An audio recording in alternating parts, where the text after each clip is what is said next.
God prepared for Adam and Eve a beautiful garden. He provided for them everything that their wants required. Adam and Eve were rich indeed. They possessed Eden. Adam was Lord in his beautiful domain. None can question the fact that he was rich. But God knew that Adam could not be happy unless he had employment. Therefore he gave him something to do. He was to dress the garden. If men and women of this degenerate age have a large amount of earthly treasure, which, in comparison with that paradise of beauty and wealth given the lordly Adam, is very insignificant, they feel themselves above labor, and educate their children to look upon it as degrading. Such rich parents, by precept and example, instruct their children that money makes the gentleman and the lady. But our idea of the gentleman and the lady is measured by the intellect and the moral worth. The world is full of one-sided men and women, who have become such because one set of their faculties was cultivated, while others were dwarfed from inaction. The education of most youth is a failure. They overstudy, while they neglect that which pertains to practical business life. Men and women become parents without considering their responsibilities, and their offspring sink lower in the scale of human deficiency than they themselves. Thus, the race is fast degenerating. Those who are not compelled to labor, frequently do not have sufficient active exercise for physical health.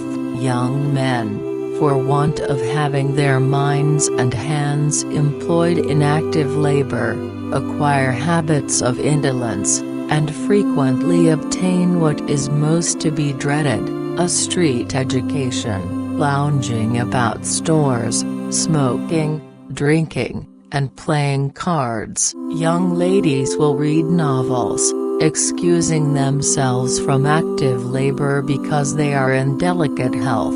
Their feebleness is the result of their lack of exercising the muscles God has given them. They may think they are too feeble to do housework, but will work at crochet and tatting, and preserve the delicate paleness of their hands and faces, while their care-burdened mothers toil hard to wash and iron their garments. These ladies are not Christians, for they transgress the fifth commandment. They do not honor their parents, but the mother is the one who is most to blame. She has indulged her daughters and excused them from bearing their share of household duties, until work has become distasteful to them, and they love and enjoy delicate idleness. They eat, and sleep, and read novels, and talk of the fashions, while their lives are useless.